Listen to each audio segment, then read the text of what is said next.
Om Sri Sai Ram. Now, Jnapakal Pandri English version today is running. Our beloved sister Urgant Kalyani is going to be read Jnapakal Pandri English version 14th chapter in Jnapakal Pandri. Welcome to Urgant Kalyani. Sai Ram, madam. Om Sri Sai Ram. My humble pranamas to the lotus feet of Bhagwan Sri Satya Sai Baba. Heartily dhanyavadal to our beloved Guru Garu, Sri MLN Sir and Srimati Vallashmi Garu. Dhanyavadal to our beloved MLN Sir to once more for giving an opportunity to read Gyapakal Pandri English version has a special episode in ASB. Today has a part of divine service. I also extend my dhanyavadal to ASB team for their sincere and dedicated service. Sai Ram to all our brothers and sisters and respected senior devotees. Thank you all of Om Sri Sai Ram. Sir, వినిపిస్తున్నారా? Yes, madam. My life at Vrindavan. Bhagwan, with great love, offered me the post of principal of Bangalore College. About 25 years ago, when I heard it, I had the shock of my life. It is not that easy to work in his organizations. It is like playing with a sword and fire together. It is not the matter of conduct or behavior. It is about acting according to his level of expectations.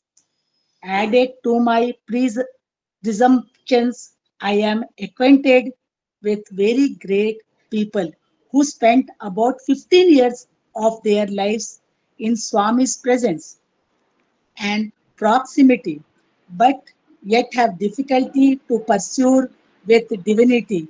What to do? I was warned in Sundaram of Madras.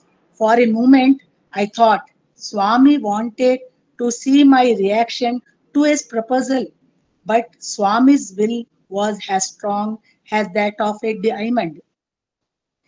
During the same year, one day after lunch at Kodaikanal, he once again invited me to come and even fixed the auspicious time and date of reporting.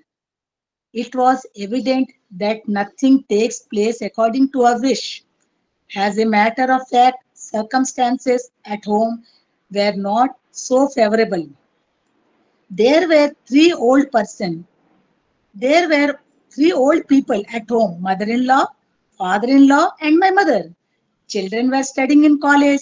Even though the inmates of our house were devotees, conditions prevalent at home were not supportive.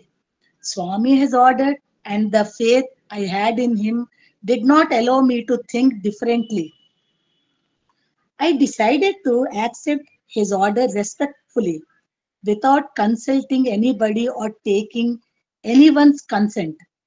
We both, myself and my wife, reached Bangalore at the fixed auspicious time. That morning, we were seated for darshan along with the other devotees in the Sai Ramesh shed at Whitefield of Brindavan. Meanwhile, Baba has sent a word for me. He asked me to stand near the building that is located adjacent to Swami's residence. I received a message that Swami would come there and guide us to do housewarming ceremony. According to Swami's will, both his arrival and housewarming ceremony took place and went on well. Swami was given Harati with humility and devotion. The building consisted of big rooms, spacious hall, and well furnished kitchen. The bungalow was ready to occupy with all the required furniture.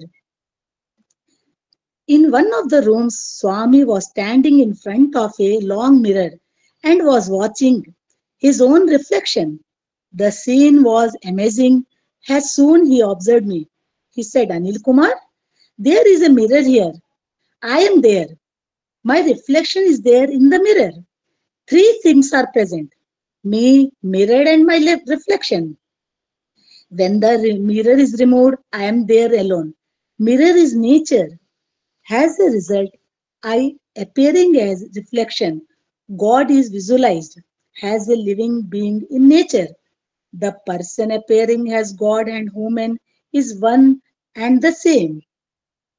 What a wonderful explanation for Advaita, feeling Swami had disclosed his divinity in a very charming and pleasing way, accompanied by an illustration of mirror. Swami granted me Pada Namaskaram, assuming that everything was fine. My wife went back to Guntur after a few days. Swami then moved to Puttaparthi. Thereafter, my life is as a bachelor again. I grew up in a joint family. My house was constructed in our own site located opposite to Sridi Sai Baba temple, which is situated in the center of the town that was thickly populated. I had a busy schedule of going to college, tutorials, private tutorials, beside attending some meetings or seminars on some occasions, either as a speaker or as part of the audience. It was a life full of sound, noise, crowd, and excitement. I used to eat spicy food, curries, and pickles, compromised a lot of chili powder. Spicy dishes were mouth watering to me. It was my nature to talk excessively and without maintaining any secrecy. I had friends hailing from all sectors of life. Imagine this situation now. I am narrating just in brief. The situation was contrary to this in Brindavan, a lonely life in bungalow surrounded by trees. The road ahead had no street lights, nobody around to talk to or any cure about welfare. Even in the canteen, I had difficulties due to my spicy eating habits. Curry, dal, sambar, etc. Everything tasted alike. It was a land of sattvic food. There was unbearable silence everywhere from 5 p.m. in the evening to 9 a.m. next morning. It was a colorful and busy Brindavan in Swami's presence. It was a deserted place in Swami's absence. There was no terrace of radiance or light around. Two mad dogs were barking throughout the night. Huge trees surrounded my bungalow, and there was absolutely no sign of any humans around. Hostel meant for college students was located far away from here. Once the children entered the hostel's premises after evening play, they were not allowed to come out. College lecturers were young bachelors. Their stay was in hostel itself. When encountered, I, wa- I was greeted with me a smile or siren. No other words were exchanged. Situation in the night used to get very scary with raucous roaring sound of cold breeze. As a result of this, because of the wind, the trees movement, there was a sound of hoo. The lizards of the bungalow made a rare noise. Added to this, the headlights of lorries traveling on the road proceed through the window, iron rods, and move on the wall in various shapes. In those days, I watched some horror movies like Bisalbad, heard songs like Ninnu Veedanidhi, Nenu Nene, meaning I am a shadow that doesn't ever leave you. The scene around was scary and exhausting. I had nothing to do. One day I called Muniyappa and started a conversation with him, discussed about kith and kin. Even this guy did not give me company for long. I was dying hard to get sleep. I recalled poems taught by my guru Karunasri taken from Kunti Kumari. Kunti weeps in wise sage of Durvasa grants me a mantra. Why should I pray to Lord Martanda? Why should the Lord's Son God appear before me? Why should I wish to have a male child? Why should that boon be granted? Even if granted to me on these lines, Kunti was thinking seriously and weeping. My situation has become similar to this, just like Kunti Kumari. I also wept and repented a lot, saying, Swami, why did you make me a journal convener? Okay, done. Why did you make me the vice president? Okay, boon granted. Why did you make me state president? Okay, but why should I excel in the post? What is the result of this? Brindavanam. But there was nothing I could do. There was no one around that I could complain to. I think this is called Aranya Rodham, the weeping of a forest. At least with Baba's grace, I slipped into sleep, though I was unable to compromise about food. I had no alternative. I was a bachelor, though married, but today's lifestyle is different. Many apartments are built and street lights are emitting radiance. There was a beautiful overbridge built outside. One does not feel lonely little far away from my bungalow. Sri Ramabrahmam lived with his wife and daughter-in-law. Devotion, humility, surrender, following of orders, personified selfishness, absolute love were his specialty. He had an everlasting smile on his face. He had the mentality to extend help to others at appropriate time.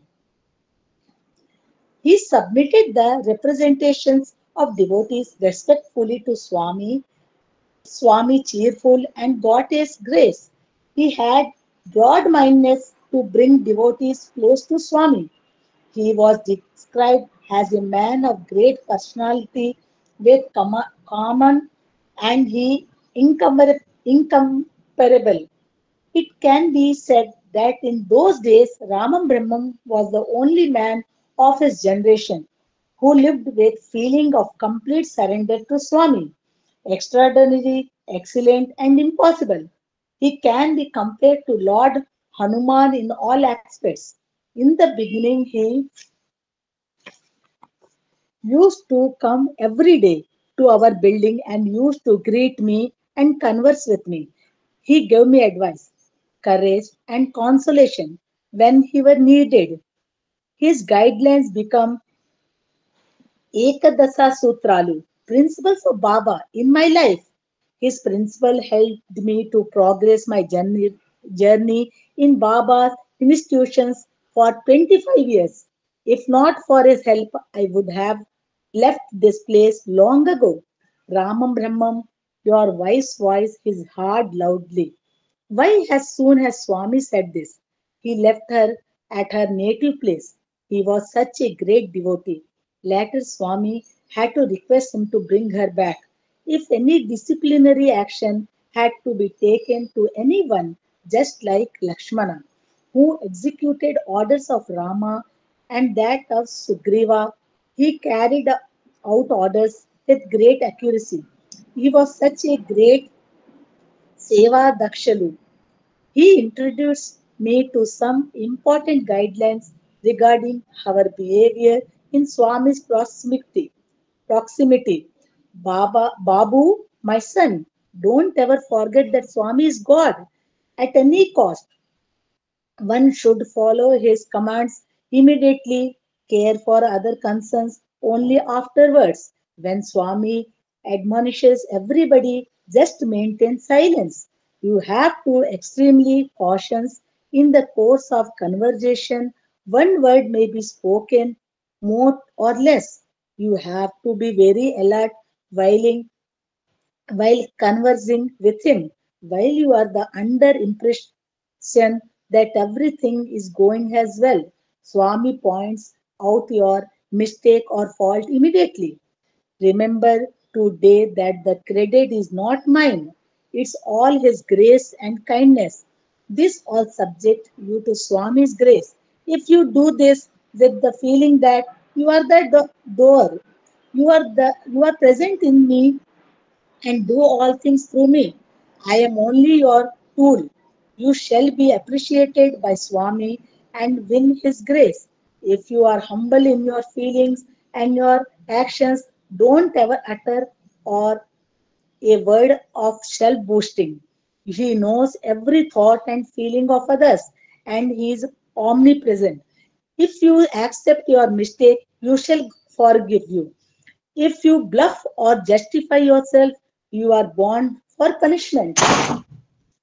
Sri Rama Brahman Garu has uttered the above precious word again and again to me.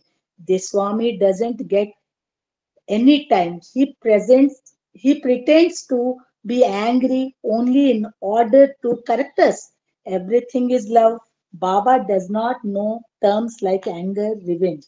The incarnation will never cure those qualities. If anybody hates or cries, love is the only answer he gives. It is his nature to show his kindness irrespective of what is said negatively. You should not restrict or limit Swami's grace to only manual benefits. He will come to your reserve and rescue in all respects. Not only that, Ramam Brahmangaru said a forewarning to me which I still remember till date. He said, Brindavan has two gates. The first gate is located at the main entrance of quarters. The second gate is one connecting to the hostel to the Trai Mandir. Swami sent me out of his sight through his first gate at least 10 minutes previously. He may send me out through this second gate for the 11th time. Punishment is not dependent on the one's age. One cannot be confident as he is free from mistake. I was subjected to punishment when I represented issues of college students and devotees to Swami, but never an account of my own mistakes. He narrated his own experience as follows. Once he ordered me to get out his sight, I obeyed his order and I sat close to the door that is located close to Swami's residence. I was realizing some peppermints that I was carrying so that I will not feel thirsty. People passing by included some elders who had would question me. Ramamembran Garu, why are you sitting here? In order to avoid listening and answering questions, I would close my ears with both my hands. Swami then called me and asked, Ramam Brahmam, have you had your food? I said, no, Swami. Swami replied, you have not eaten. That's why I have also not eaten. Come, let's eat together. Come, come, saying this lovingly. He took me to the dining hall. That is mother's heart. He cannot tolerate our pain. One day, a prominent person of the world of those days, while coming to Swami's darshan, requested Ramam Brahmam to take care of this footwear. Baba noticed this and reacted like this it seems. Who do you think Ramam Brahmam is? He is Brindavan manager. Behalf yourself. This is the importance and prominence he has given to Ramam Brahmam. Even today, he is a man of appreciation and great respect, not only in those days, but also today. Salutations to him. The appearance of Brindavan should be changed, surroundings to be beautified. This was a thought that Swami had Mr. Jonna Subramaniam of Nellore, Mr. Krishnaya of Salurpat, Solurpat, also of Nellore district, extended help and cooperation to beautify the surroundings totally. It should have a glorious and wonderful look. While supervising the work personally one day, Swami happened to bless the ministers. It was as if a part of my responsibilities was fulfilled. Satya Sai Art Gallery, Satya Sai Nursery were also established. the names of students who stood first in the universities, the names of the students who worked as captains during sports day celebrations were painted and decorated prominently in the corridors. The photos and names of the people who worked as college principals were collected and displayed in principal's office. Once, when Swami visited the college office, he questioned me, "Where did you get these photos from? How did you manage to get these photos that are very old?" I answered respectfully with folded hands. "I have collected their family's particulars and later collected the addresses of their close relatives. I requested them to give me their photos with Swami, and upon receiving them, I got them." Baba looked around and asked, "But then where is your photo?" I replied, "I am thinking of keeping it after getting Swami's permission." Swami immediately said, keep it here." Accordingly, after showing him the photo taken with Swami, I took his blessing and kept the photo in office. On the other side, the name of people who worked at college principal were painted. See, Devulapalli Parthasarathi Garu has worked for a short while as the principal. The painter has made a spelling mistake in writing his name. Pointing it out, Swami said, "You have not checked the spelling. Where is he H in it?" Swami had observed everything so neatly. It is really amazing when then I think of it. It may be a coincidence, but there is a message in it. Once, when Swami came into office room, he went straight into the bathroom and examined it. Unfortunately, a worker who used the toilet earlier had failed to flush. Swami came out and questioned, "Why is the bathroom so dirty? Who is using it?" Swami added, "A principal has all types of responsibilities.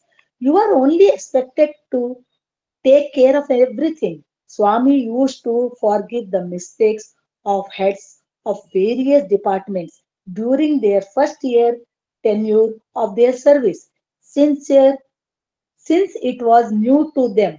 This is called honeymoon period. This is my first experience. In another instance, Swami checked all the rooms and later came to staff room. Water was found stagnant in the middle of the room. It was like a small pool. Looking at it, Swami asked, "Where did this water come from?" I answered slowly, "Rainwater stagnant here." "It's not that. Get this water thoroughly wiped off by punes." "You are telling all." He smiled at me, indicating that he knows everything. This is my second experience. In those days, Swami used to visit the college regularly. The college auditorium is very big. It was constructed beautifully. The doors and windows were decorated with curtains. I don't know how it happened, but one window curtain went missing. To make it look uniform, I removed the curtain of the window located opposite it. All the other curtains were in their original places. Swami was looking around. "Where are the curtains of these?" Swami was looking around. "Where are the curtains of these windows?" "Given for washing." Swami said, "These two are yet to be received." I said, Swami said, "Hey, you are liar. Because one is lost, you are hiding the other curtain also." "I know everything." "Get a new one stitched immediately." I realized that our cock and bull stories wouldn't pass before the Lord. These are never valid with Swami. My experience taught me this. During the next summer vacation, the college auditorium was getting furnished for college students. Summer spiritual classes. Swami used to visit college every day and would make suggestions. Check if the cushions of chairs are proper or not. Get the bolts and nuts of the seats checked, said Swami. As I was the principal, I allocated the work to several students. In fact, handed over my responsibilities to other. Swami came there. The very same every the very same evening and asked, "Have you checked everything? Is everything all right?" "Everything is perfect, Swami. Everything is completed, Swami," I said, pointing out at the cushion chairs. "Check the upper row chairs, especially the last chair placed in the 10th row." When I went and checked there, can you guess what was wrong? Heaven forbid. Perhaps the nuts was not properly fixed. The cushion fixed to the chair came into my hand directly. Baba said, similarly, "You said everything is organized perfectly. What is this?" As I had nothing to do, I gave up and expressed my inability.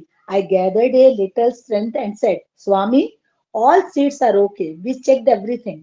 Swami reacted immediately. "You made me a good joke. Jokey. Be careful. Take care of every small detail." What is there to tell Swami, who is omnipresent? Is there anything we can hide from Swami, for whom everything is evidently visible? Accept surrendering to God, who is omnipotent, omniscient, the all preventing. There is nothing we can do. Sairam. Sir ఇంకోటి చదవమంటారా? My memories విందామని ఆపిమంటారా? చదువమ్మా. My memories in Brindavan. There is something special about Brindavan, Bangalore. Swami's visit to Trai Brindavan had always been a unique opportunity for the students and the faculty to be skated around him, listening to his conversations, victims, and discourses. Every such visit a bonanza of spirit, companionship. Every such office gave every one of the students had the teachers at least once a blessed chance to converse with Swami. Baba would fill us all with bliss during those moments, which lasted enough till his next visit. At the time of his leaving for Puttaparthi, we the teachers had the good fortune of offering Harti, a matter of great significance. He aroused in us a feeling of personal attachment, a definite bondage with him. Isn't this the true physical plan? It is known fact that Swami would very ende- endearingly speak to us from Vrindavan.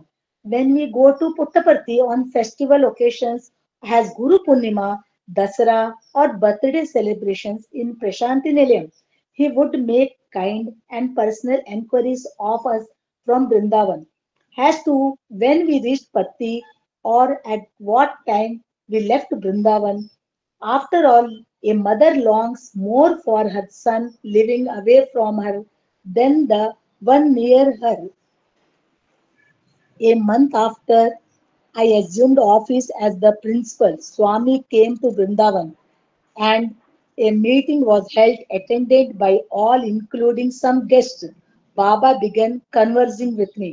His questions put me an indecisible tight corner. "Hey Anil Kumar, you are happy?" I replied, "By your grace, I am good, doing good, Swami." Swami shot back, "Is it good here or there in Prashant Nilayam?" "Swami," I continued, "both the Satya Sai organizations there and Swami's college here belong to you, so both are good." "No, tell me, which of the two is slightly better?" He kept Swami. "As I have a share in both the places, won't I reap the double benefit of both responsibility and obligation, whatever be the degree of betterment? Why do you say so? Feel free. Between here and there, state where better is slightly." He retired being the principal of the college. Now How can I evaluate? I replied, that is okay. Never, that is okay. Tell me, where is the better? I had no way out. Everyone there was eager to hear that my answer would be, Swami, in all sincerity, I seek your forgiveness and state what I feel from the bottom of my heart as one associated with the organizations in the state of Andhra Pradesh. When Sunday comes, devotees and Sevadal, despite their domestic chorus, course for and their family commitments, leave their homes and take part in Seva programs. Whatever I might say about them till only be an understatement.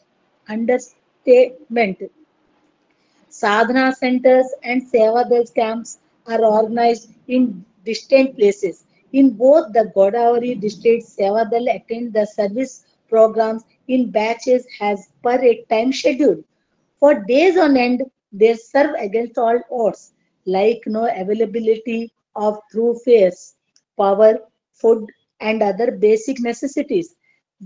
Their service mindedness in incalculable. Their driving force is only Sai Sakti, and your grace alone makes them accomplish any task undertaken by them in a successful way. And then there are and incomparable programs during Pushkarams. Matchless are the activities carried out during that period. From the early hours 3 a.m. till late in the night, so Seva in Prashanti Nilayam deprives most devotees to have Swami's darshan from close quarters. It is an ordeal even to get accommodations. They would be content with having your darshan from a distance and be satisfied. If they should even get a glimpse of the hair of Swami or from far off, when Swami stops at some devotees or speaks to someone, there is a feeling among those far away that you are speaking to them. The spiritually experienced by Sai devotees. There, the farmer's wonderful spirit of selfless sacrifice and service in something beyond our imagination to understand. Without expecting any reward or recognition, they have dispatched lorries laden with bags and bags of rice. District wise, they believe that is not that what they are doing, but it is you doing. We here, so near to you. Do not look at things that way. We are full of desires, selfish desires. We want you to come to us, wish for Pada Namaskarams, want you to accept our letters, accost us, hoping to be noticed by all that we are very near and dear to you, and having taken pride in being noticed by you. Our intentions self-centered. I perceive that those side devotees far away from us are by far superior to us here. How I dare to babble all this to Swami in a mystery to me, perhaps he made me talk. Everyone was awestruck. The atmosphere at the moment of transformed into all seriousness. But nothing perturbed me. Moreover, I had no regrets about the way I spoke because at the outset itself I craved is indulgence. I wasn't to blame. A colleague of mine remarked, Sir, you made a mistake. Swami would have expected a different answer. We all know how much he loves children. They are next to his heart. Therefore, you ought to have spoken high about children too dear to him. Here, that would have made him happier. We do not know how he feels now. Your future remains unpredictable, and uncertain till tomorrow. I thanked my colleague, adding, "It is in my nature. It is not unknown to him. I cannot pretend I am prepared for anything that behoves me. Nothing happened, and nothing will. These children are devotees, children too. None can claim superiority over the parents. Some opened, I risked my more than I need to. By answering the way I did, well, I felt I overcame a hurdle after this brief encounter. Times moves on, times and tide wait for none. Some of my friends came to Vrindavan. Three of them were materially proposed, prosperous, leading a happy life. They happened to be my first guest in Vrindavan. After enquiries, they asked me how I was faring in a worldly wise way. Truthfully, I lectured them aggressively with my teaching problems like my loneliness and lack of realizing food and so on. I banged on their sympathy and my plight. To tell the truth, I even hoped that they would excuse my feelings, saying that I needn't worry and that Baba's grace would be in my favor. Contrarily, they began philosophizing. Swami used to tell us short story about two bulls. Once they were fighting. One died. It belonged to one of the village landlords. The farmer, in all fear and utter confusion, messed up the details to the headman. He stated that his bull died. The headman, in a cool way, tried to comfort him, saying, "My son, humans as we are, our lives are uncertain. Poor animals are doomed, and in the process of fight, your bull died. Don't get upset." The farmer, realizing he went wrong in reporting, corrected himself and said, Sorry, that was a mistake of mine. The ones that died in years and not mine." This enraged the landlord, who cursed the farmer intemperately, abused him, and even had him whipped. This is now it is. We sermonize if something happens to others, but we grow intolerant of if something happens to us. In most cases, people behave in this pattern. When someone is in the difficulties or dire hopelessness, we must be sympathetic and give all support and encouragement. Platitudes are of no avail. Contrarily, we develop a sort of hatred and disgust naturally towards such people. I felt so. Of the three mentioned, one a doctor recalled Swami's anecdote of sugar, cane, and gold. Justice cannot be made unless the sugar cane is crushed. As also a jewel cannot be made without hammering and furnace. The same applies to you too. I grew very angry and irritated listening to all that my friends said.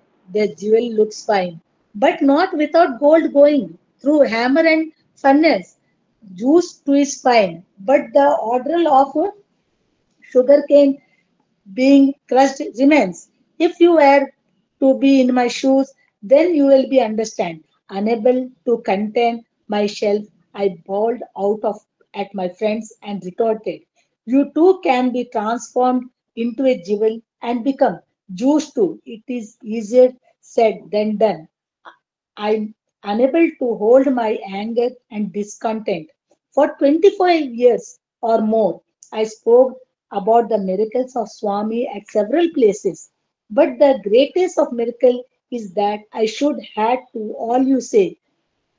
I changed the topic of conversation. I referred to how some people quote Swami in order to justify their standpoint without second thoughts.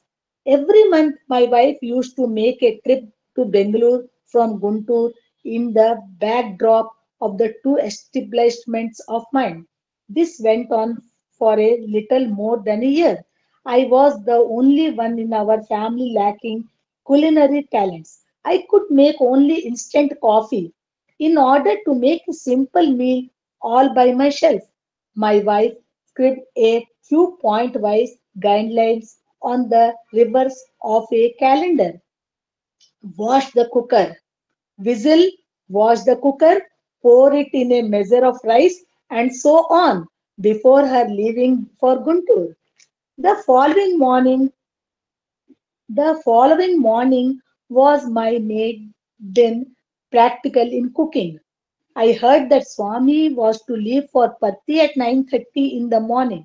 I decided to reach the mandir for Hati, so planned to my task. With my cook book open, I followed the sequence of points. I managed to place the pressure cooker on the stove.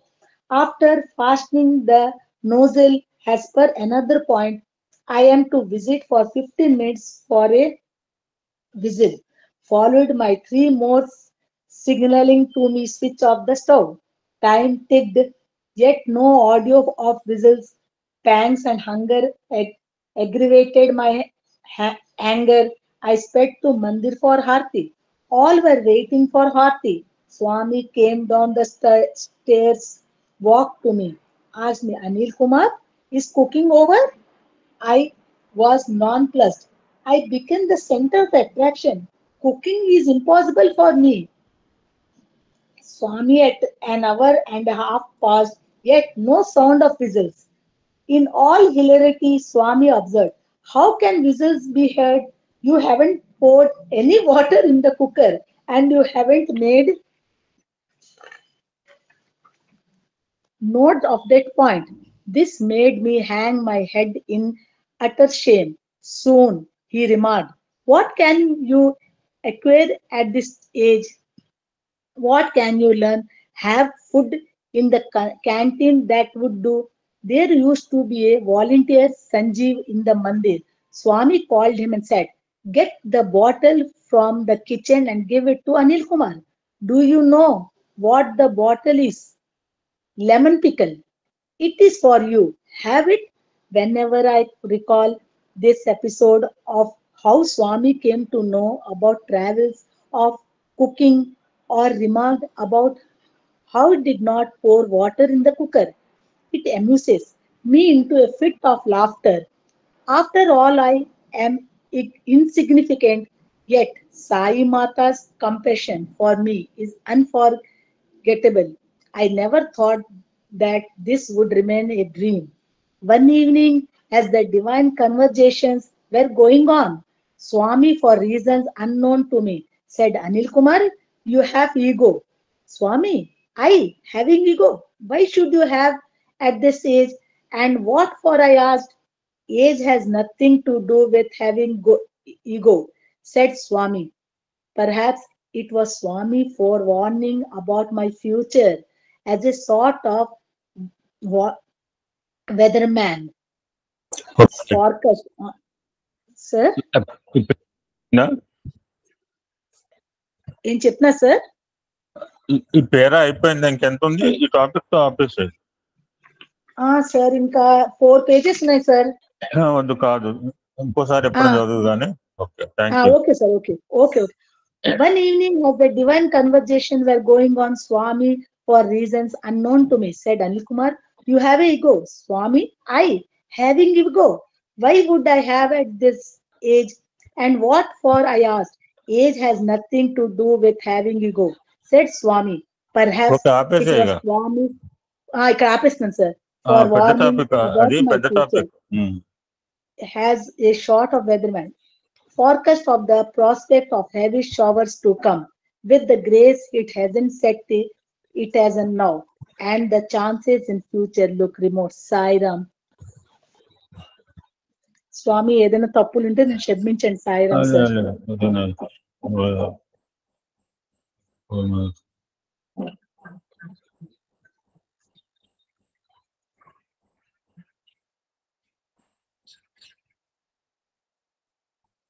Very nice. అమ్మాయి చెప్పిన విషయాలు ఒకటి రెండు ముచ్చరించుకుని సబ్జెక్ట్లోకి వెళ్దాం.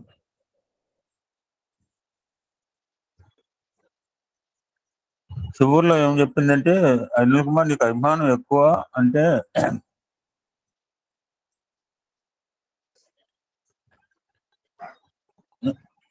అవును నేను హైదరాబాద్ అభిమానం అన్నాడు అనిల్ కుమార్. ఇంకా చివరిలో జోక్ ఏంటంటే, ఇదంతా బృందావన్ ఎక్స్పీరియన్సెస్. అనిల్ కుమార్ గారు మిసెస్ విజయలక్ష్మి గారు ఎవ్రీ మంత్ గుంటూరు నుంచి వస్తుండేది. ఎందుకంటే ఈయనకి కేవలం కాఫీ కలుపుకోవడం మాత్రం తెలుసు. సో మినిమం కనీసం అన్నం కూర అని వండుకోవాలని చెప్పి ఒక క్యాలెండర్ వెనకాల అది ప్రొసీజర్ అంతా రాసి పెడుతుంటా. లిస్ట్ కుక్కర్ కడగాలి, కప్పు బియ్యం పోయాలి అని గైడ్ లైన్స్ రాసి వెళ్ళిపోయింది. నెక్స్ట్ డే స్వామి పుట్టుపర్తికి బయలుదేరుతున్న సడన్ గా వచ్చేటప్పటికి కనీసం 6 టైం కన్నా పోవాలని చెప్పి గబగబా కుక్కర్ పెట్టేట అన్ని పెట్టా కానీ విజిల్స్ రావట్లేదు. ఇలాగ అట్లా కానీ వదిలేసి వచ్చేట. అనిల్ కుమార్ వంట అయిపోయిందా అంటే తెల్లమోహం వేస్తుంట. విజిల్స్ ఎలా వస్తే నువ్వు కుక్కర్లో నీళ్లు పోయలేదు, అన్ని రాసుకున్నా కానీ ఆ పాయింట్ రాసుకోలేదు, నీ క్యాలెండర్ వెనకాల అన్నట్ట. నీకు ఈ వయసులో ఏం వస్తుంది ఏం నేర్చుకుంటావులే కానీ క్యాంటీన్లో తిను సరిపోతుంది అన్నట్టు. ఇంకొక విషయం చాలా బాగా చెప్పింది. వాళ్ళు ఏదో లెటర్స్ ఇచ్చినప్పుడు ఒక ఆయన నేను అడుగుతాడట, స్వామికి ఎవరి దగ్గరకు వచ్చేప్పటికి ఈయన భక్తుల దగ్గర ఏదో రాసి ఉంటాడు, బహుశా చెప్పే ఉంటాడు. సార్ అలా అనేప్పటికీ, సార్ మీరు తప్పు చేశారు, స్వామికి పిల్లలంటే మనందే తెలుసు, స్వామి పిల్లలంటే ప్రాణం, ఇక్కడ కూర్చున్న భక్తులనే కానీ పిల్లలకి చాలా నియర్ అండ్ డియర్, స్వామి ఎక్స్పెక్టింగ్ ఫ్రమ్ యూ, బట్ మీరేమో భక్తులు లేకపోతే ఇండియా వాళ్ళు అమెరికా వాళ్ళు అని చెప్పుంటాడు ఈయన. థ్యాంక్ యూ అని చెప్పి నా తత్వం నాది, స్వామి తెలియని కాదు నాట అన్నట్ట. ఎక్కువ మాట చెప్పారు. ఇక్కడ ఉన్న వాళ్ళ దగ్గర అక్కడ ఉన్న వాళ్ళ దగ్గర అంటే ఇక్కడ కంటే దూరంగా ఉన్న వాళ్ళు సాయి భక్తులే గొప్ప అనిపిస్తుంది నాకు అని అంటాడు ఒక సందర్భంలో. ఈ కట్టెల విషయం కూడా చెప్పింది. అంటే స్వామి ఎంత పంక్చువల్ గా ఉంటారో మనకి ఎగ్జాంపుల్ అనమాట. ఏం అనిల్ కుమార్ హ్యాపీగా ఉన్నావా అని చెప్పింది ఒక మాట. మీ దయ వల్ల స్వామి అని అన్నట్ట. స్వామి చమత్కారం, నీకు ఎక్కడ బాగుందో అక్కడ బాగుంది అని అడిగట. అక్కడంటే సాయి సంస్థలు ఉంటాయి, ఎక్కడంటే స్వామి ఉన్నారు. రెండు చాలా తెలివిగా మాట్లాడతారు కదా, రెండు బాగున్నాయి అన్నట. స్వామి అంతకంటే రెండింటిలో ఏదో కొంత ఎక్కువ బాగుందో చెప్పమన్నట్ట.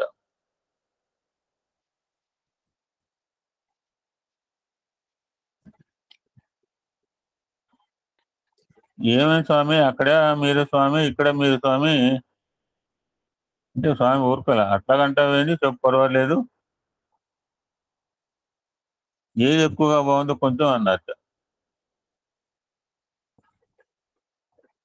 స్వామి ప్రస్తుతం కాలేజీలో ప్రిన్సిపాల్ గా ఉంటూ నేను హౌ కెన్ ఐ డిసైడ్,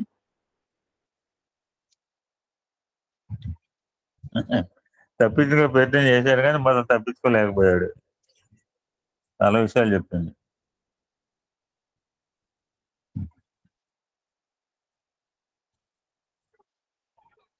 కుర్చీలు కూడా చెక్ చేయమన్నారు ఒక సందర్భంలో స్వామి. ఆ బిల్డింగ్ మధ్యలో వాటర్ ఉంటే వాటర్ ఎలా వచ్చిందని అడిగారు, తుడిపించమన్నారు.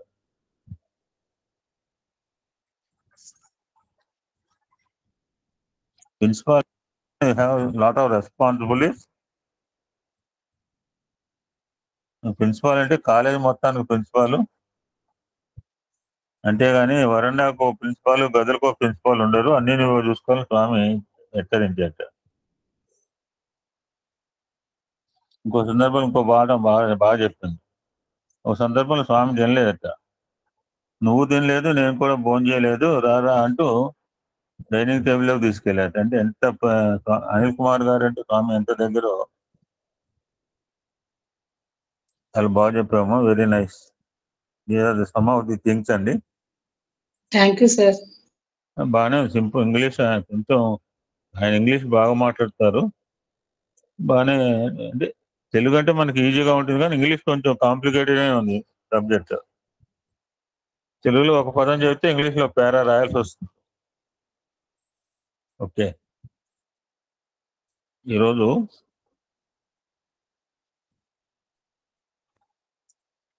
I had a collection of some around 90-60 ప్రాంతంలో ఉన్న కొన్ని సత్సంగాలు నా దగ్గర ఉన్నాయండి. 10-15 ఉన్నాయి. I gone through this in the month of same, luckily July 2017 లో I gone through all the messages. ఇందులో ఒకటి రెండు చెప్పాను, ఆల్మోస్ట్ చాలా రోజులు అయింది. ఈ ఎలా ఉందంటే పుస్తకం ముట్టుకుంటేనే కాగితాలు జరిగిపోతున్నాయి, అటువంటి స్థితిలో ఉంది అది ఆ పేపర్లు. ఐఎమ్ హ్యావింగ్ సమ్ అరౌండ్ 30, 10-15 ఉంటాయి వరుసగా. అరౌండ్ 59-60-61 ప్రాంతంలో స్వామి చెప్పిన మెసేజెస్ అనమాట. Will go through it one by one. ఎందుకంటే పుస్తకం కవర్లో పెట్టి భద్రంగా దాస్తే ఉంది, ముట్టుకుంటేనే కాగితాలు ఊడిపోతున్నాయి. ఓకే, నువ్వు హ్యాపీ అయితేనే మాకు happy. Okay, today subject is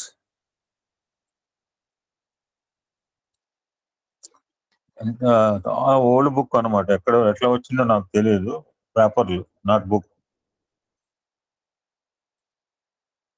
అట్ట కూడా తెలియదు, ఎప్పుడు రాశారో తెలియదు, ఎవరు రాశారో కూడా తెలియదు.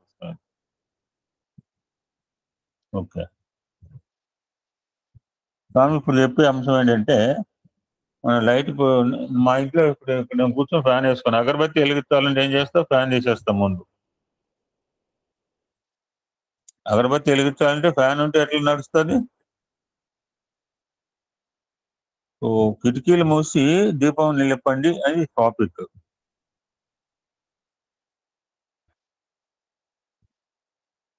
దీపం ఉండాలి, దీపం నిలవాలంటే దానికి ప్రొటెక్షన్ ఉండాలి. చుట్టూ చిమ్నీ అయినా గ్లాస్ అని పెట్టాలి, లేదా డోర్స్ అన్న క్లోజ్ చేయాలి.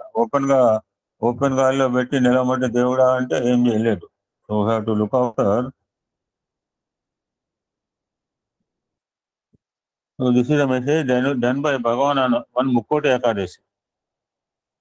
ఇప్పుడు చెప్తున్నారు ఏంటి అంటే ఆర్డర్లో వచ్చింది, ఇక నేను ఐ కెనాట్ స్కిప్ ఇట్. ఇది లోపల ఈ కాగితాలు లోపల పెట్టాలి, తిరిగిపోతాయి ఇక. అందుకని చాలా డెలికేట్ గా ఉన్నాయి పేపర్స్. 50-60 సంవత్సరాల క్రితం పేపర్స్. ఓకే, ఇక ఆపు, మెసేజ్ ఆపు చాలు. దీన్నే వైకుంఠ ఏకాదశి అని కూడా పిలుస్తారు. అంతకుముందు స్వామి కంటే ముందు వక్తలు మాట్లాడారు. వైకుంఠ ఏకాదశి, ముక్కోటి ఏకాదశి జనరల్ గా ఏం చెప్తారు?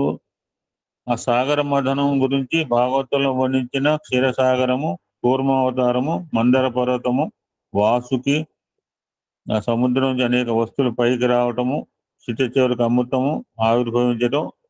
They explain. ఎవరైనా వైకుంఠ ఏకాదశిలో చెప్పాల్సిన సత్సంగం అదే. సో దట్ స్టోరీ, దట్ ఆ గాథ చాలా విలువైంది అంటున్నారు Swami. You must know it.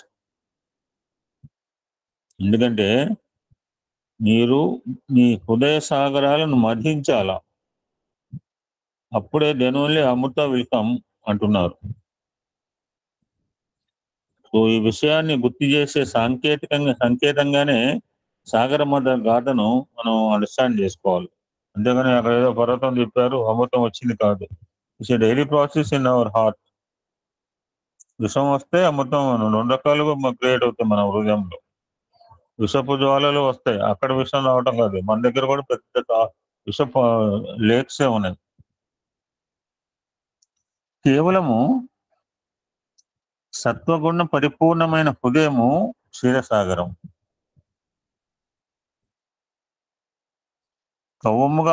కవ్వముగా ఉపకరించే Mandaragiri మీ నిజస్వరూపమైన మీ సాధనలకు గమ్యమైన దివ్యత్వం మీద దృష్టి నిలిపే చేసే ధ్యానం.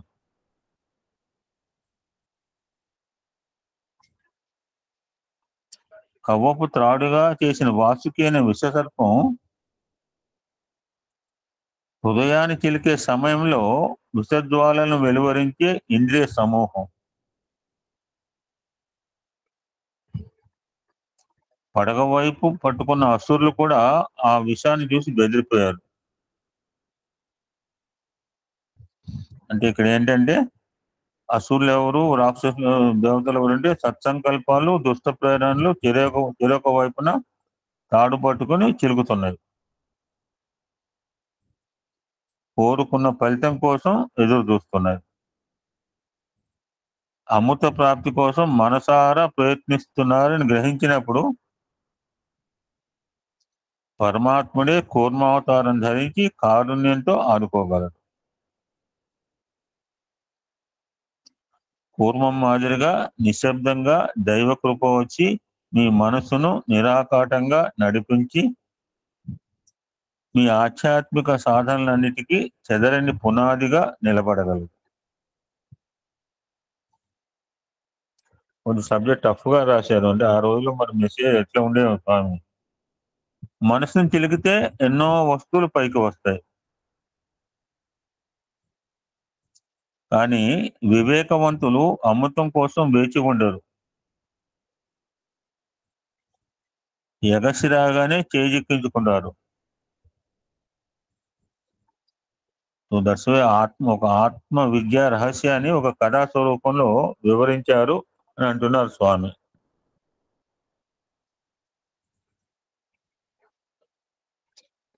ఆ రోజు సభ ప్రారంభంలో ఒక ఆయన డాక్టర్ పాడిన భజగోపాలం అనే గీతం కూడా ఇదే సందేశాన్ని ఇంకా తేలిగ్గా మీకు అందించింది. ఈ యుగానికి స్మరణే తరుణోపాయం. మనం అనుకున్నాం కామావధాని గారు, వృద్ధం రాకపోయినా పర్లేదు, నామస్మరణ చేస్తే మనకి జీవన ముక్తి వస్తుంది. జీవన ముక్తి బతుకుండగానే నామస్మరణ ద్వారా భగవంతుని తలుచుకొని మానవుడు రక్షణ పొందగలడు. సో భగవంతుడు అంటే ఆనందమయుడు. సో ఆనందమే భగవంతుడు. నామస్మరణ ద్వారా ఆనందమంతా అనుభవంలోకి రాగలదు. అదే సచ్చిదానందం. చాలా మందికి డౌట్ వస్తుంది. ఇప్పుడు చెప్పే విషయం మనం చాలాసార్లు ప్రస్తావన చేసుకున్నాం, ఎందుకంటే ఇది పాత మెసేజ్ కనుక దీని తర్వాత చాలాసార్లు వచ్చింది. ఇప్పుడు చెప్పబోయే సబ్జెక్టు రామ, కృష్ణ, సాయి అని చిన్న నామాలు కదా, 2 అక్షరాల నామాలు కదా. ఈ చిన్న చిన్న నామాలు స్మరించడం వలన అంతులేని సంసార సాగరం దాటగలమా అని మీరు డౌటింగ్ థామస్లు కదా, మీకు సందేహించవచ్చు అని అంటున్నారు. చిన్న తెప్పతో పెద్ద సముద్రాన్ని దాటుతున్నారు కదా. చిన్న దీపం సాయంతో ఘోర అరణ్యాలు దాటుతున్నారు కదా. భగవన్నామము అంతకంటే చిన్నదైన ప్రణవము అపారమైన శక్తితో నిండి ఉన్నది. ఇక్కడ పాయింట్ మనం రాసుకోవాలా. దాటించే నావ దాటవలసిన సముద్రం అంత పెద్దగా కానక్కర్లేదు. This is very important point. Note it.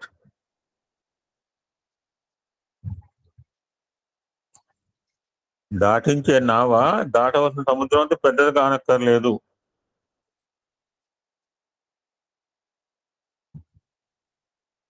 నేల అడుగున దాటిన జలము వెలువడి చేయడం కోసం లోతుగా తవ్వుతారు. నామస్మరణం కూడా ఇటువంటి పనే చేస్తుంది.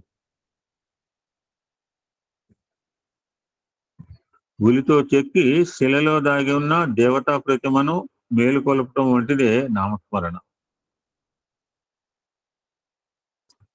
అవరోధాలను తొలగింపవేస్తే భగవంతుడు బయటకు వస్తాడు.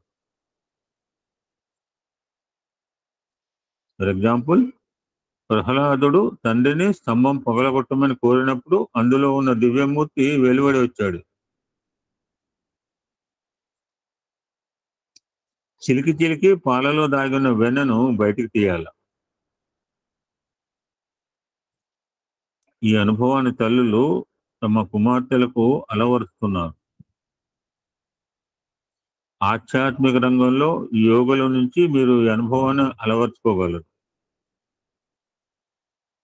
యోగులు ఈ నవనీతాన్ని సాధించి కృష్ణునికి నివేదించుతారు.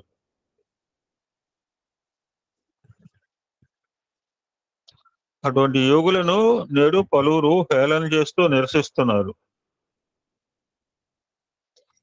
వాళ్ళను స్వార్థపరులుగా, సంఘ విరోధులుగా, సోమరిపోతులుగా, కర్తవ్యాలను విస్మరించే పలాయనవాదులుగా, నిరుపయోగులైన ఏకాకులుగా చిత్రించి నిందిస్తున్నారు అంటున్నారు స్వామి. దగ్గరగా ఉన్నంత మాత్రాన ప్రతిదీ ఉపయోగకారి కాదు. ఫర్ ఎగ్జాంపుల్, మీ శరీరంలో రక్తం ప్రవహిస్తుంది. ఆ ప్రవహించే రక్తంలో చేరిన విషక్రిములు చాలా దగ్గరగా ఉన్నప్పటికీ వాటికల్లా ఘోర ప్రమాదాలు కలుగుతాయి.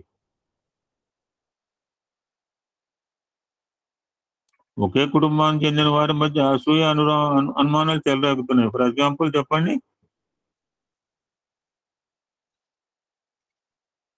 ఎవరు? ఒకే కుటుంబానికి చెందిన మధ్య అసూయ అనుమానాలు. పాండవులు, దుర్యోధనులు సార్. పాండవులు కౌరవులను కౌరవులు. ఓకే.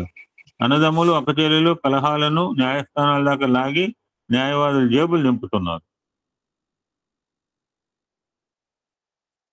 కవల పిల్లలుగా పుట్టిన వారి మధ్య కూడా అనురాగం ఉండదు. లోకానికి దగ్గరగా ఉన్నాడా లేడా అనేది ప్రధానం కాదు.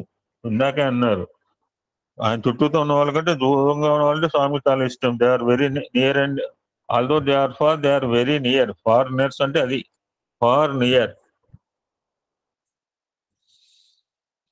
ఈనాడు చాలా మంది సాంకేతిక పరిజ్ఞానం అలవర్చుకొని భారత భాగ్య సౌధ నిర్మాతలు కావాలనే ఆశయంతో జపాను, అమెరికా ఇది అంటే 60 సంవత్సరాల కింద చెప్పిన మాట,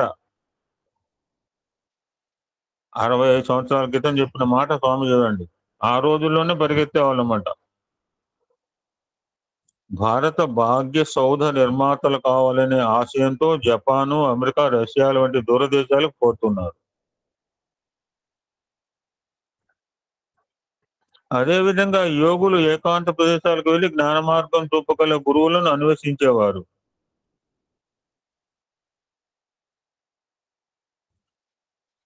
జీవిత సమస్యలను ఎదుర్కొనడానికి భయపడి వారు బంధుమిత్రులను, ఇల్లు వాకిలిని లౌకికంగా పైకి వచ్చే అవకాశాలను విసర్జించరు. కష్టాల నుంచి, పరాజయాల నుంచి దూరంగా పారిపోరు. శాశ్వతమైన ఆనంద రహస్యాన్ని తెలుసుకోవడానికి లోకానికి దూరంగా వెళ్తున్నారు. మీరు పోయి ఫారెన్ చదువుకుంటున్నారు, మీరే మంచోళ్ళు. ఈ యోగులపై తపస్సు చేసుకుంటే వాళ్ళు దుర్మార్గులా? అది లింక్ ఇక్కడ. అమూల్యమైన రహస్యాన్ని వారు గ్రహిస్తారు. తమ జీవన విధానం ద్వారా ఇతరులను ఆ రహస్యం తెలుసుకోవడానికి ఎంకరేజ్ చేస్తారు, ప్రోత్సహిస్తారు. తమకు ప్రయోజనకరంగా తోచిన దారి వెంట ఇతరులను పయనించేట్టు చేస్తారు. తన అర్హతలు పెంచుకోవడానికి విదేశాలు వెళ్ళిన ఇంజనీరు, డాక్టర్ను ఎవరు స్వార్థ పనులు అనరు కదా. తన మానసిక శక్తులను అభివృద్ధిపరుచుకొని వాటిని బంధమునకు కాక మోక్షమునకు వినియోగించుకోవడానికి ఎన్నో బాధలు భరించే వారిని స్వార్థపరులను ఎందుకు మీరు నిందిస్తారు? మీరేమో అక్కడ పోయి జేబులు నింపుకోవచ్చు. You're not selfish. దూరంగా ఉండిపోయి సంసారం దూరంగా ఉండి వాళ్ళ జీవిత రహస్య సీక్రెట్, జీవిత గమ్యం తెలుసుకునే వాళ్ళు స్వార్థపరులా? నిజమైన విలువలు గుర్తించలేని అజ్ఞానులే ఇలా చేస్తారు. దీర్ఘ వ్యాధిగ్రస్తులను సమాజానికి దూరంగా ఉంచి చికిత్స చేసే ఆసుపత్రులు ఉన్నాయి. టీవీ హాస్పిటల్ ఉంది, ఊరి మధ్య కట్టారు, ఊరు చివర కడతారు. అరణ్యాల్లో నెలకొన్న ఆశ్రమాలు భవరోగమని దీర్ఘ వ్యాధి నుంచి విముక్తి కోరేవారికి చికిత్స చేసే ఆసుపత్రులు. అక్కడ రోగ విముక్తి పొంది వచ్చిన వారు ఇతరుల రోగులకు వైద్య సహాయం చేయగలరు.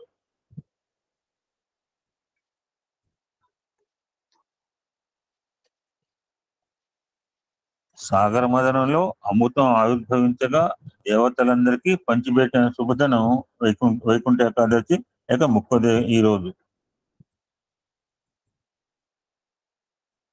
అమరులు మర్చులయ్యే ప్రమాదం ఏర్పడింది. అప్పుడు వారి దివ్యత్వం పునరుద్ధరించబడింది. మానవుడు కూడా అమృతేశ పుత్ర అనదగ్గ వాడే. అందువల్ల తను మరణిస్తానే ఆలోచనను భరించలేడు. ఇరుగు పొరుగు వారు మరణించిన చూస్తూ కూడా తాను మాత్రం ఎట్లాగో తప్పించుకోగలని ఆశిస్తాడు. జ్ఞాని అనేవాడు మాత్రం ఈ నామరూపాల చెరసాల నుంచి బయటపడటానికి ఎప్పుడూ సంసిద్ధంగా ఉంటాడు. ఫర్ ఎగ్జాంపుల్, జనకుడు జ్ఞాని, నిత్యము అద్వైత అనుభూతితో ఉండేవాడు. చాలాసార్లు వచ్చింది. నిన్న మొన్న సులభ అనే ప్రఖ్యాత తార్కికురాలు ఒకనాడు జనకుని దగ్గరికి వెళ్ళింది. నీ జ్ఞాన దృష్టికి మానవులందరూ ఒకటే అంటావు కదా, కాబట్టి నన్ను నీ రాణిగా స్వీకరించి పండితులు సమదర్శులు, పండిత మీన్స్ సమదర్శ, దర్శ మీనింగ్ అనమాట, ఈక్వల్ మైండ్నెస్, రెండు కనపడే వాళ్ళకి ఒకటే ఉంటుంది. వాళ్ళని దక్షిణామూర్తి అంటారు. దక్షిణామూర్తి అంటే బంగారం చూపించినా బంగారం అంటాడు, వెండి చూపించినా బంగారం అంటాడు, ఇత్తడి చూపించినా బంగారం అంటాడు, రాగి చూపించినా బంగారం అంటాడు, మట్టి చూపించినా బంగారం అంటాడు. No difference. కాబట్టి నన్ను నీ రాణిగా స్వీకరించు, పండితులు సమదర్శులు నిరూపించు అని అంటుంది. తెలివి వెరి తెలివి అనమాట. అప్పుడు జనకుడు, జ్ఞాన దృష్టికి అందరూ ఒకటే కనుక స్త్రీ పురుష విభేదము ఉండదు అని చక్కగా సమాధానం చెప్పి సులభకు నిజమైన జ్ఞానోదయం కలిగించారు.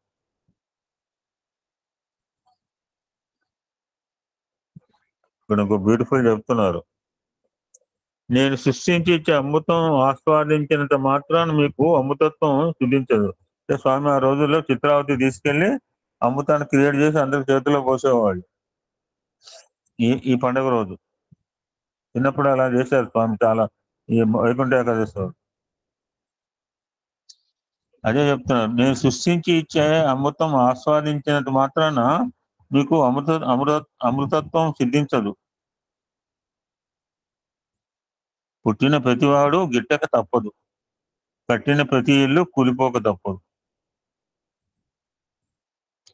అనంతమైన ఆత్మ మీ స్వరూపం అని తెలుసుకున్నప్పుడు జన్మబంధానికి మీరు బానిసలు కారు. ఇది పరమ రహస్యం.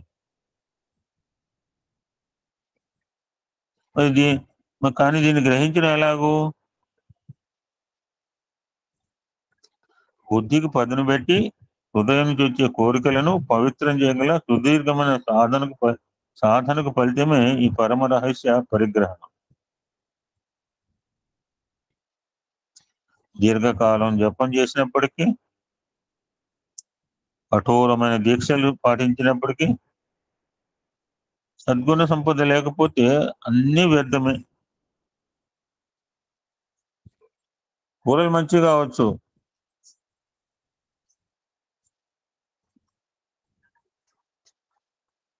మంచి వంటవాడు కావచ్చు,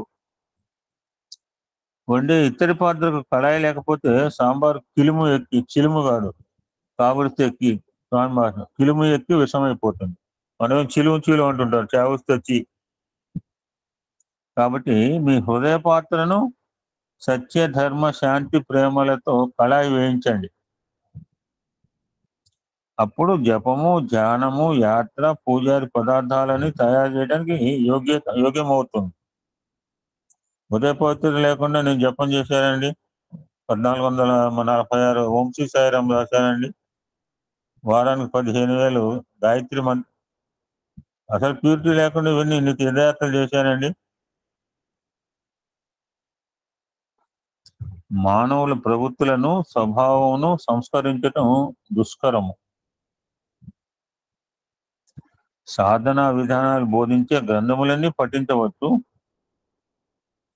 పవిత్ర గ్రంథములన్నీ పారాయణ చేయవచ్చు, ఆ విషయాల గురించి గంటల తరబడి ఉపన్యసించవచ్చు. కానీ చిన్న ప్రలోభం ఎదురైనప్పుడు కాలుదారి పడిపోవచ్చును.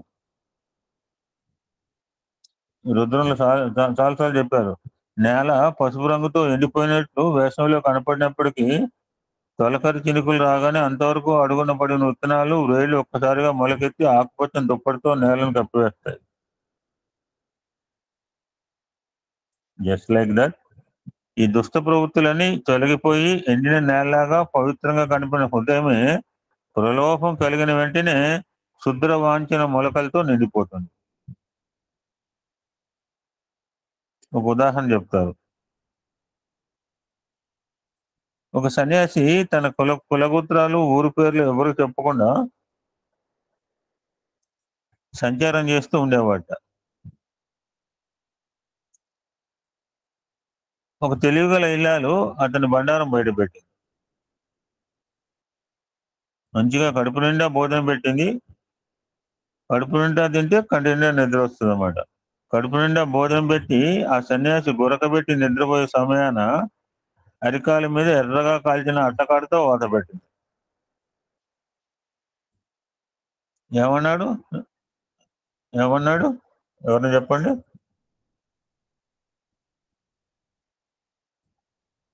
వెంటనే నిద్రపోతున్న మనిషి ఏమన్నాడు? మాకటే తెలుస్తుంది అంటారు కదా. అవును, మీకటే తెలుస్తుంది. వెంటనే నిద్ర చెప్పు.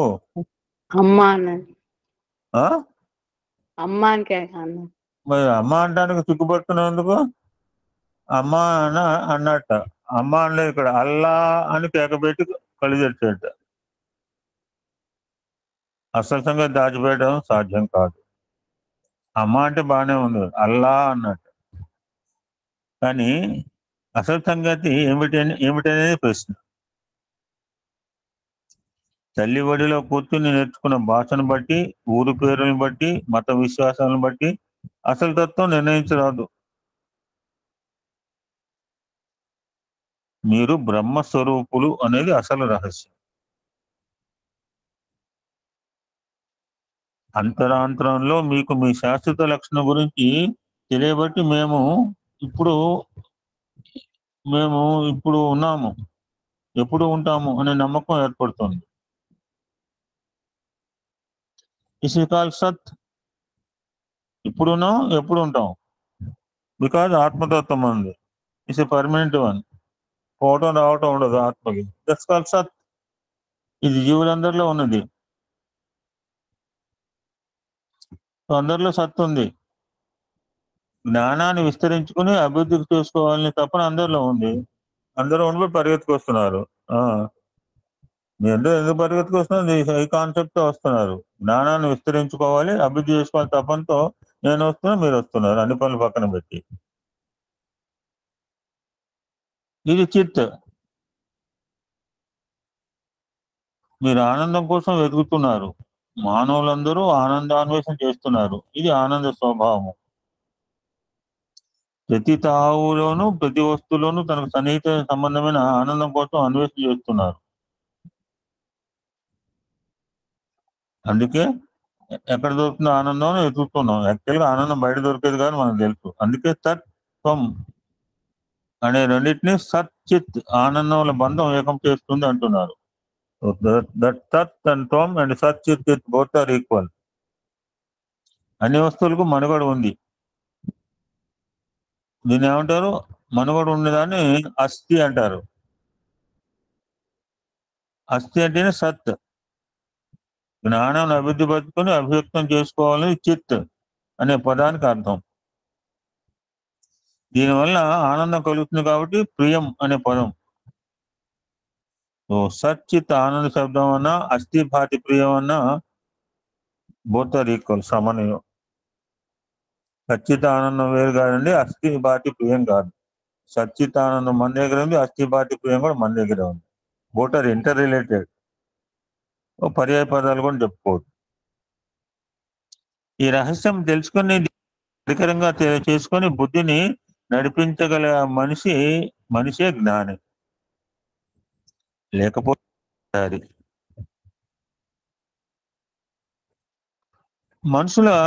నేను చాలాసార్లు చెప్పాను, మనుషుల యొక్క చిత్తవృత్తులను బట్టి మనుషులు 3 రకాలుగా కేటగిరైజ్ చేయవచ్చు. ఎందుకంటే మొత్తం 700 కోట్ల జనాభా ఉన్నారు. 700 కోట్ల జనాభాని 3 రకాలుగా కేటగిరైజ్ చేయొచ్చు. ఏ కేటగిరీలో ఎంతమంది ఉంటారో ఎవరు కూడా డిసైడ్ చేసుకోవాలి. మొదటి రకం మనుషులు బుద్ధి లాగా ఉంటుంది. జ్ఞానాగ్ని ఒక్క రవ్వ సోకినా పగపగా అంటుకుంటుంది. ఒక్క క్షణంలో అన్ని బలహీనతలు, యుగ యుగాల నుంచి నాటుకుపోయిన అపోహలు జ్ఞానాగ్నిలో ఆహుతి అవుతాయి. సో జ్ఞానాగ్ని దగ్ధ కర్మలు అంటుంటారు రుద్రంలో. ఏదో వినబట్టి 2-3 పాదాలు మాటలు గుర్తుకొస్తున్నాయి. రెండో రకం వాళ్ళ బుద్ధి ఎండిన కట్టెలాగా ఉంటుంది. ఇలా ఎండిన కట్టె.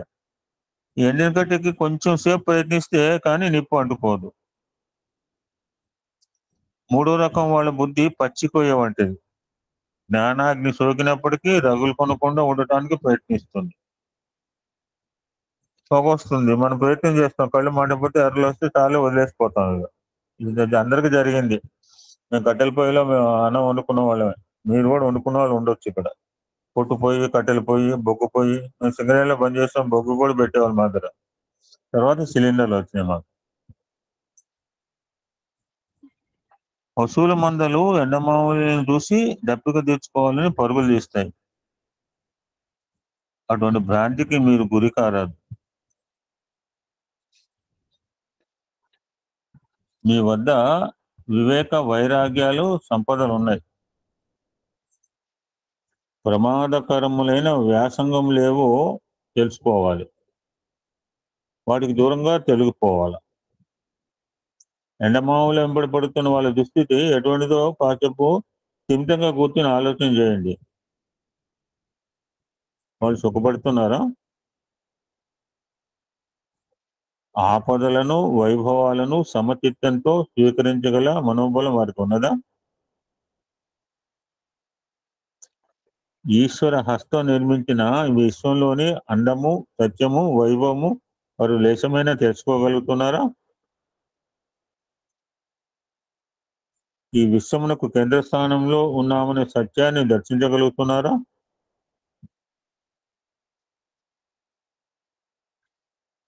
మహర్షులు తపస్సు చేసినప్పుడు భగవంతుడు కరిగిపోయి కనికరించిన కథలను మీరు చదివారు. ఆయన సాక్షాత్కరించి, బిడ్డ నీ కోరిక ఏమిటో చెప్పు అని మృదుమధుర స్వరంతో అడుగుతాడు. కనికరించి సాక్షాత్కరించడమే కాక నీకేమి కావాలి అని అపార కృపతో అడగటం గొప్ప విశేషమని గుర్తించండి.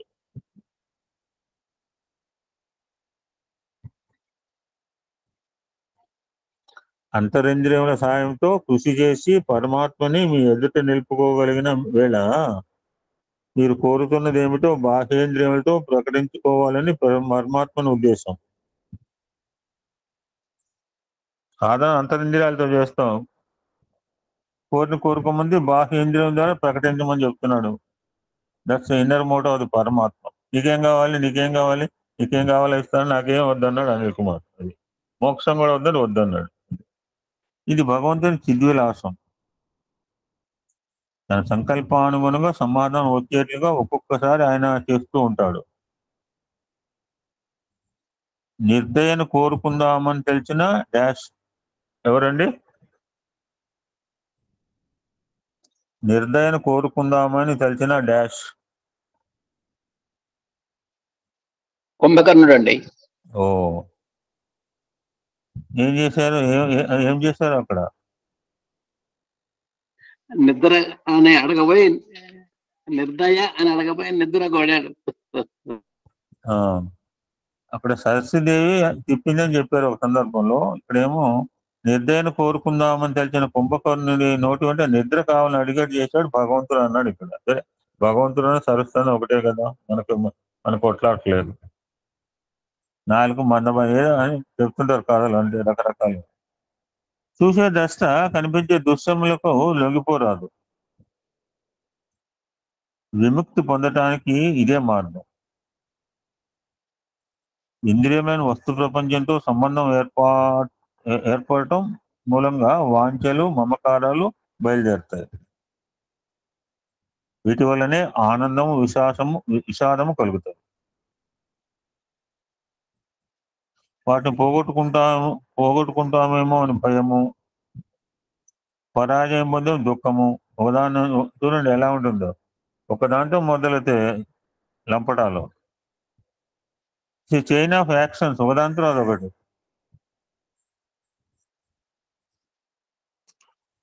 ఇన్ని తలుపులు కిటికీలు తెరిచి ఉంచినప్పుడు, గాలి లోపలికి వస్తున్నప్పుడు ఇంట్లో ఉన్న దీపం వీటిని ఎదుర్కొని నిలిచి వెలుగుతుందా?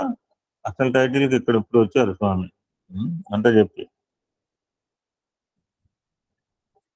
వెలుపలి ప్రపంచ ఒత్తిడిని తట్టుకుంటూ లోపల వెలిగే మనస్సు అనే దీపం నిశ్చలంగా తేజరిల్లవలెను. భగవంతుని సంపూర్ణంగా వశం మొదలైతే ఈ తలుపుల కిటికీలు మూసినట్లు అవుతుంది. శరణాగతి వల్ల అహంకారం నిర్మూలం కాగలదు. అప్పుడు సుఖదుఖాల ఒడిదొడుకులు బాధించలేవు. ఈ జీవితాల్లో తారశల్య గల క్లిష్ట సమస్యలను ఎదుర్కోవటానికి కావాల్సిన దైవ అనుగ్రహము శరణాగతి వల్ల మీకు చెప్తుంది. దానివల్ల మీ ధైర్య సాహసాలు పెంపొందగలవు. అధిక శక్తివంతులై రణరంగంలో సూర్యులలో పోరాడగలరు. స్వామి కంక్లూడింగ్, ఈ పవిత్ర దినాన సత్య అన్వేషణకు పూనుకోగలమని దీక్ష పూనుకొని, అంటే ఆ రోజు వైకుంఠ ఏకాదశి చెప్తాం. ఉత్తరాయణమే ఉత్తమ కాలం. శివుని స్థానమైన ఉత్తర దిశకు సూర్యుడు మరలే ఈ శుభోదయం కోసమే శరతల్పం మీద భీష్ముడు దీర్ఘకాలం ప్రతీక్షించినాడు. దీర్ఘకాలం ఉన్నారు. ఎన్ని రోజులు తెలియదు. ఎవరికైనా తెలుసా? స్వామి దీర్ఘకాలం అని దాటేశారు. 52 రోజుల 56 చెప్పండి, ఏదో ఒక అంకె. నేను 52 రెండిట్లో 56. ఓకే. అందుకని స్వామి దీర్ఘకాలాన్ని దాటేశాడు. దీర్ఘకాలం ప్రత్యక్షించినాడు.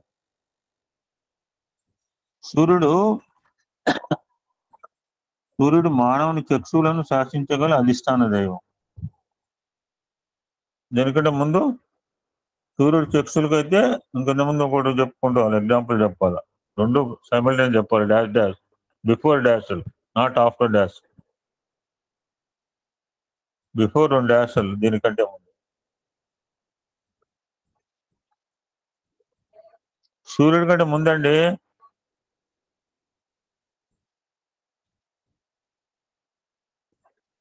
స్మాల్ క్లూ, చంద్రమా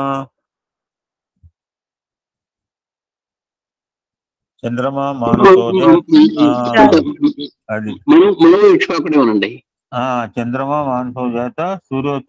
అది సూర్యుడు మన మానవ చక్షులను శాసించగల అధిష్టాన దైవం. శివాభిముఖుడే సూర్యుడు పయనించే 6 మాసాల కాలము మానవులు కూడా పవిత్ర సమయం. వారు కూడా సూర్యుని అనుసరిస్తూ ఈశ్వరాభిముఖం పయనించారు. ఈ రోజు 12 తర్వాత వస్తే పద్మ ఏం చేస్తుంది? నువ్వేం చేస్తావు?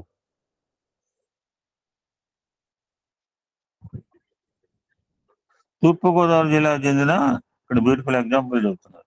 తూర్పుగోదావరి జిల్లా చెందిన కల్ప వ్యాపారులు కొందరు ఇక్కడ ఉన్నారు. ఈ మెసేజ్ ఎక్కడ ఇచ్చారంటే స్వామి డన్ ఇన్ ప్రశాంతి నిలయం, వైకుంఠ ఏకాదశి మెసేజ్, ముక్కోటి ఏకాదశి. ఏ సంవత్సరమో తెలియదు, 60 అంతగా ముందు కావచ్చు. తూర్పుగోదావరి జిల్లా చెందిన కల్ప వ్యాపారులు కొందరు ఇక్కడ ఉన్నారు. గోదావరి నదికి వరద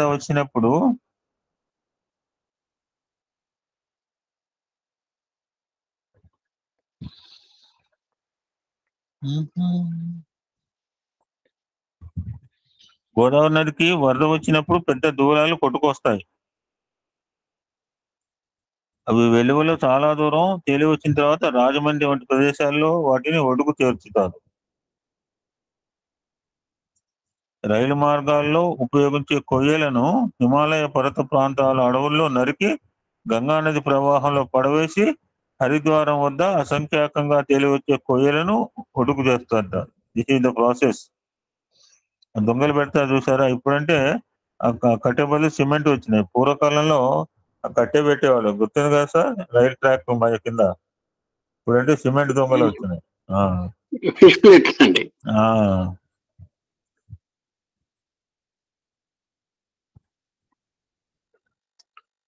వాలుగా జాలువారే ప్రవాహంలో చేరితే మీ ప్రయాణం సులభంగా సాగుతుంది.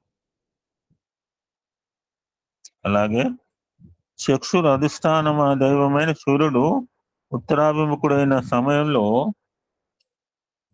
మీ సాధన ప్రారంభిస్తే త్వరితంగా పురోగమించగలదు. ఈనాటి పండుగను వైకుంఠ ఏకాదశి అని కూడా పిలుస్తారు. చివరిగా మీలో అంటే అక్కడ ఉన్న భక్తులు పలువురు నేను చిత్రావతి నదీ తీరానికి వచ్చి అమృతం సృష్టించి అందరికీ పంచిపెట్టాలని ఎదురు చూస్తున్నారు. దారిలో మీకు పశువుల మందలు కనిపిస్తాయి. అవి చిత్రావతికి వెళ్ళి తిరిగి వస్తున్నాయి.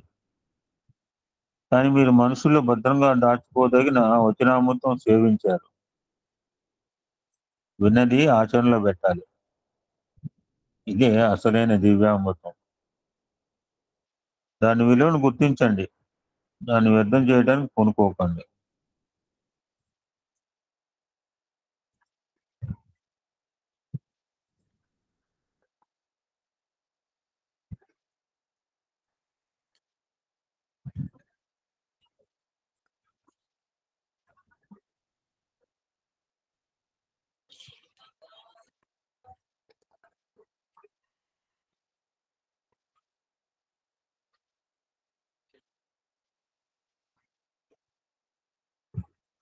ఈరోజు ఆషాఢ బహుళ ఏకాదశి.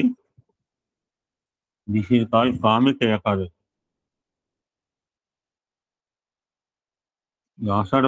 ఆషాఢ మాసంలో కృష్ణపక్షంలో వచ్చే ఏకాదశిని కామిక ఏకాదశి. There have 26 Ekadashi. పొద్దున్న లిస్ట్ పెట్టాను, చదువుకోండి. Morning I put a list of 26 ఏకాదశులు. 24 2 ఎక్స్ట్రా అధిక మాసం వచ్చినప్పుడు. ఆ పేర్లో ఉంది కామిక ఏకాదశి అంటే పేరు తగ్గినట్టుగా మనసులో కోరికల్ని సిద్ధింపజేసే శక్తి అనమాట. ఇది మన ముఖ్యం ఏంటంటే మననే యోగ నిద్రలో పట్టుకోవడానికి పోయాడు పాపం ఆయన మహావిష్ణువు. ఆయన నిద్రలో పోయిన తర్వాత వచ్చే ఫస్ట్ ఏకాదశి ఇది. 4 నెలలు నిద్రపోతాడు. 4 నెలలు నిద్ర కాలంలో వచ్చే ఫస్ట్ ఏకాదశి దీన్ని. శ్రీహరిని ఆరాధన, తులసి దళాలతో పూజ, వెన్న దానం చేయటం. యుధిష్ఠిర శ్రీకృష్ణ పరమాత్మ అడుగుతుంటాడు అన్ని ఏకాదశుల గురించి కూడా. ఈ ఆషాఢ మాసంలో కృష్ణపక్షంలో వచ్చే ఏకాదశి మహిమ గురించి చెప్పమని అడిగాడు. అప్పుడు వాసుదేవుడు అంటాడు, ఓ రాజా, ఏకాదశి యొక్క మహిమలు వివరించడం కూడా పుణ్యకార్యమే. ఒకసారి నారదమునీంద్రుడు కమలంపై ఆశీనుడై ఉన్న తన తండ్రి బ్రహ్మదేవుని ఇలా అడిగట, ఆషాఢ కృష్ణపక్షంలో వచ్చే ఏకాదశి గురించి వివరించండి.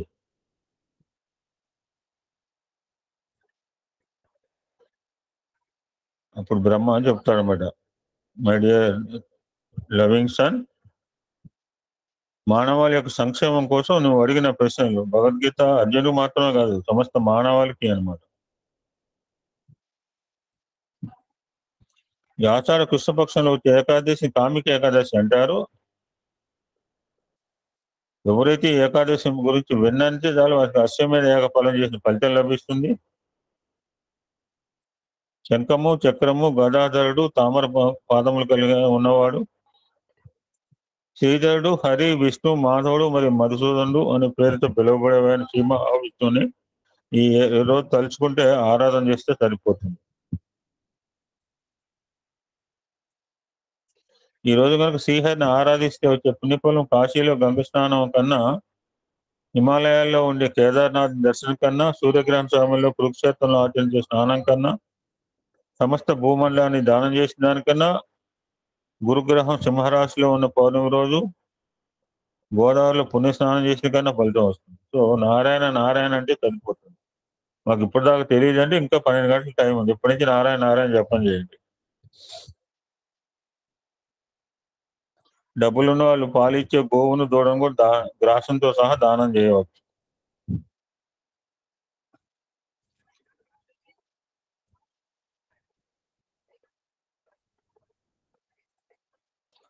సార్ సాక్షాత్ శ్రీహరి ఇలా అన్నట్ట. కామిక ఏకాదశి రోజు ఉపవసించే వారు సమస్త ఆధ్యాత్మిక సాహిత్యాలను అధ్యయనం చేసిన వారి కన్నా గొప్పవారు అన్నాడు.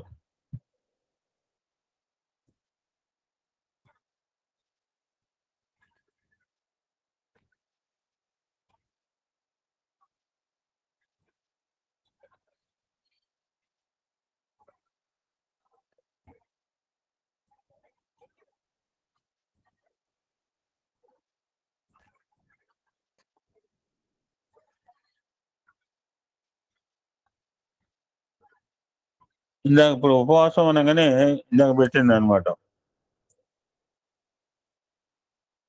రామాయణం కానీ, భారతం, భాగవత గ్రంథాలు ఏది పుస్తకాలు మంచి పుస్తకాలు చదువుకోవచ్చు. ఉప అంటే దగ్గర, వాసం అంటే నివసించడం లేదా ఉండటం. భగవంతుడి స్మరణలో ఉండటం అర్థం. అంతేగాని కడుపు మార్చుకుని అంటే మీకు ఉపవాసం ఉండటం జాతగా వస్తారని ఎట్లంటే నేనే చెప్పలేను. కడుపు మార్చుకొని కాదు ఉపవాసం అంటే. కడుపు మార్చుకొని ఎప్పుడెప్పుడు సాయంత్రం అవుతుందా ఏమి తినాలని ఆలోచిస్తూ గడిపే బదులు మితాహారం స్వీకరించి భగవన్నామ స్మరణలో ఉండటం మంచిది. పాప విమోచన ఏకాదశి, కామద ఏకాదశి, వరుదిని ఏకాదశి, మోహిని ఏకాదశి, అపర ఏకాదశి, పాండవ నిర్జల ఏకాదశి, యోగిని ఏకాదశి, శయన ఏకాదశి, కామిక ఏకాదశి. ఇప్పుడు 9వ బంధి 9th కాల్ కామిక. దీని ముందు శయన. పవిత్రోపన ఏకాదశి, అన్నద ఏకాదశి, పార్శ్వ ఏకాదశి, ఇందిరా ఏకాదశి, పాశాంకుశ ఏకాదశి, రమా ఏకాదశి, ఉత్తాన ఏకాదశి. 4 నెలల తర్వాత వస్తుంది ఉత్తాన ఏకాదశి. ఉత్పన్న ఏకాదశి, మోక్షద ఏకాదశి, సఫల ఏకాదశి, పుత్రద ఏకాదశి, షట్టిల ఏకాదశి, భైమి ఏకాదశి, విజయ ఏకాదశి, ఆమలిక ఏకాదశి, పరమ ఏకాదశి, పద్మి. సో కనుక ఈరోజు మనం నారాయణ నారాయణ నారాయణ అనుకుంటే సరిపోతుందండి. ఓం శాంతి శాంతి శాంతి. సమస్త లోకా సుఖినో భవంతు. లోకా సమస్త సుఖినో భవంతు. ఓం శాంతి శాంతి శాంతి.